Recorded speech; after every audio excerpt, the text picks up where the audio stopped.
Kita lanjut kepada narasumber kita selanjutnya yaitu Bapak Erik Liman Santoso dari Jababeka Residen selaku General Manager Jababeka TBK.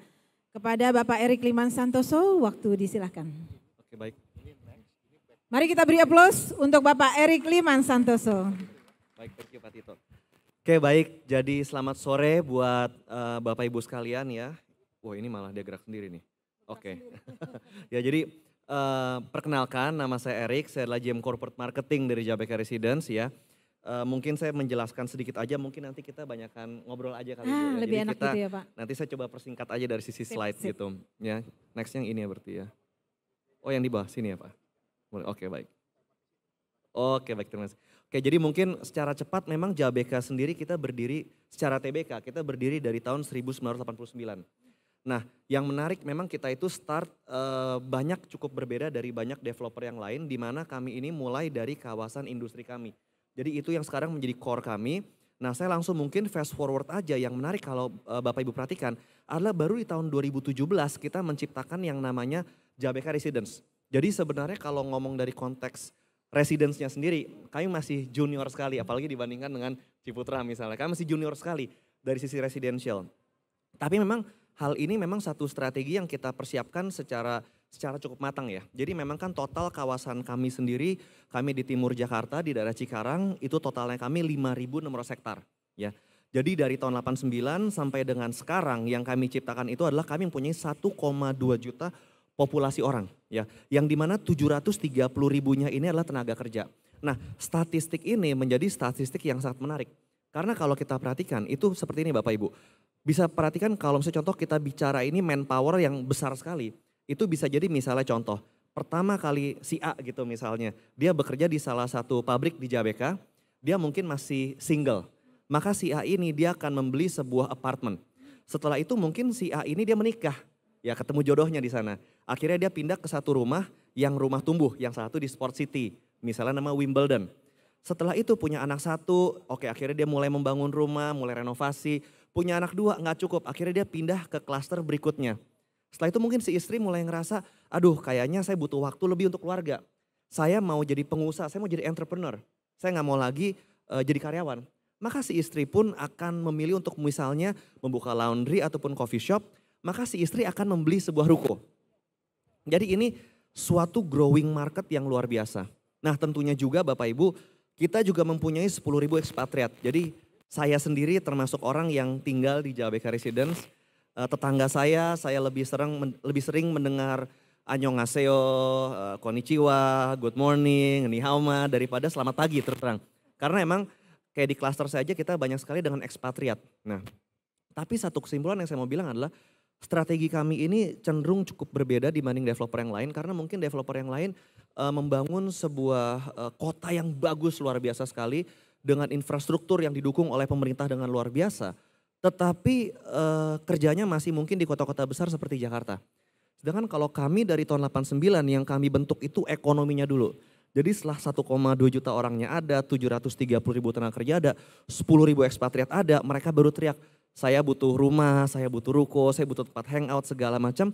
Baru 2017 yang namanya Jababeka Residence itu baru kita keluarkan. Ya. Nah, memang kalau kita ngomong dari sisi lokasi, mungkin buat Bapak Ibu yang belum familiar, kita sendiri terletak di sekitar kilometer 30-an ke arah timur Jakarta. Ya, jadi memang daerah situ sendiri terkenal dengan infrastrukturnya. Ya kan, LRT, MRT, double decker yang waktu itu beroperasi pada tahun, elevated toll road ya yang beroperasi tahun 2019 ya MBZ.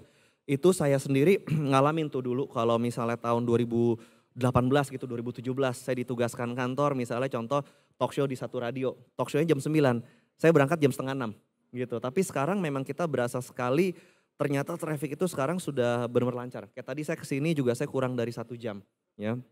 Nah tentu saja kita juga salah satu developer ya yang mungkin salah satunya yang mempunyai 3 akses tol ya.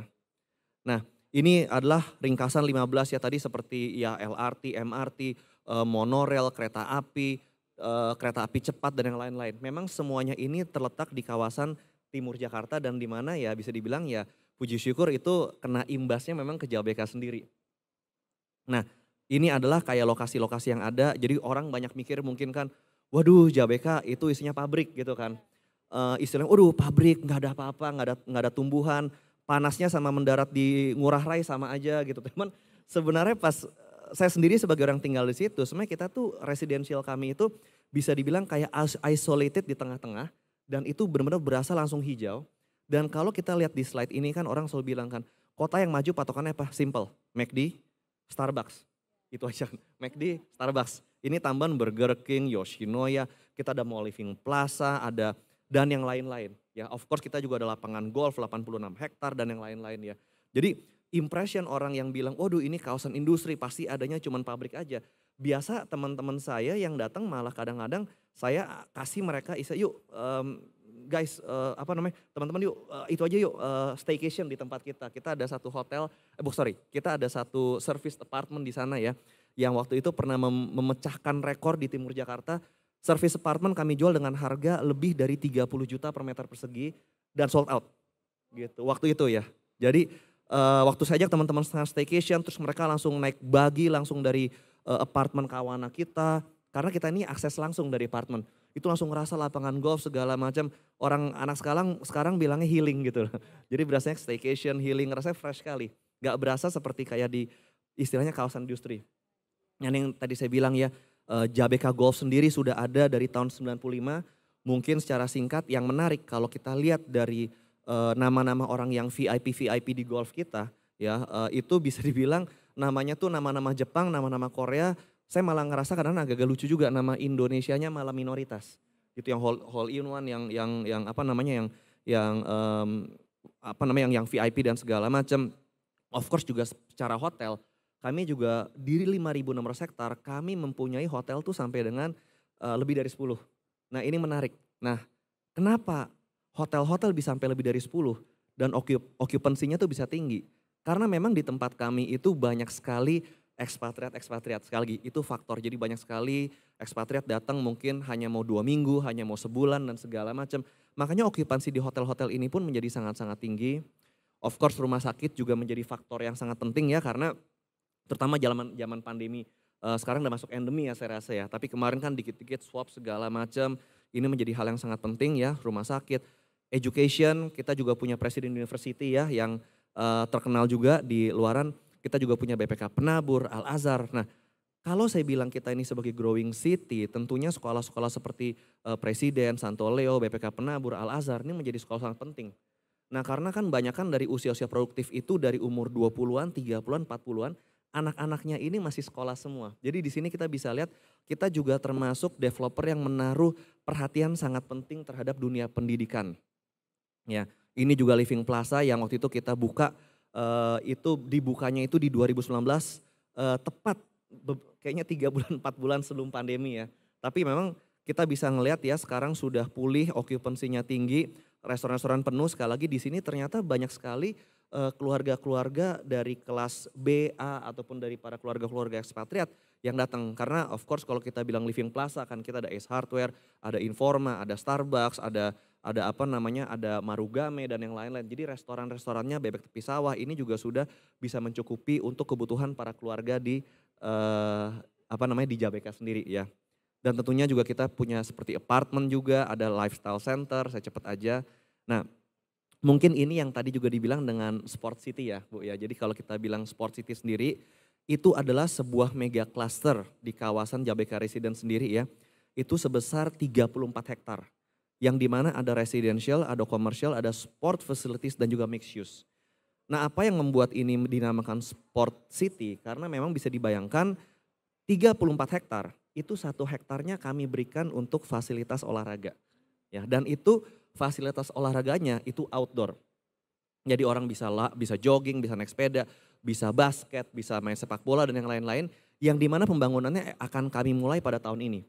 Ya, jadi yang menarik waktu kita mendesain Sport City waktu itu, trennya orang-orang tuh fitnessnya masih di mall nih Bu. Masih di mall. Tiba-tiba pada saat pandemi saya ngeliat, kok orang sekarang olahraga pada outdoor semua. Tiba-tiba sepeda jadi naik daun gitu kan. Terus orang juga olahraga kalau nge-gym juga banyak kan kayak outdoor gym gitu, pull up, push up segala macam. Yang tiba-tiba sesuatu yang kita desain sebelum pandemi ternyata menjadi sebuah berkah buat kami sendiri ya.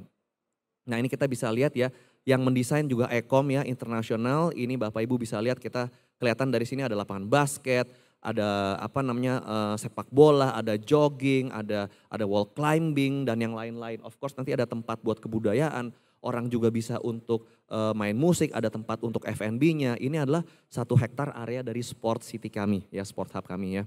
Ini adalah ruko-ruko, hari ini memang saya minta pada tim saya, kita fokus pada ruko-ruko yang di area Sport City aja. Kita ada ruko Sevilla ya, yang sudah mulai serah terima dan sudah mulai ada 1-2 yang sudah mulai buka usaha ya. Ruko Monaco ya, yang sebentar juga kami akan serah terimakan ya.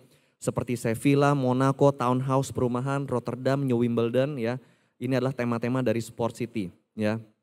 Dan tentunya satu juga yang sangat menarik adalah, kan tadi saya bicarakan adalah dari sisi past dan juga present. Jadi kalau orang bilang apa yang menjadi masa lalu kami yang sekarang menjadi core-nya kami, itu adalah sebuah industrial estate ya, di mana 5.000 nomor hektar, ada 1,2 juta penduduk dan yang lain-lain. Kalau ngomong present, kami sendiri sudah bertransformasi menjadi sebuah kota yang sekarang sangat-sangat lengkap. Yang saya sendiri berasa dulu waktu pertama kali saya kerja di Jabeka sekitar tahun 2010-an, itu istilahnya orang jual masih kayak nasi goreng aja gitu kan. Sekarang tiba-tiba coffee shop mulai muncul.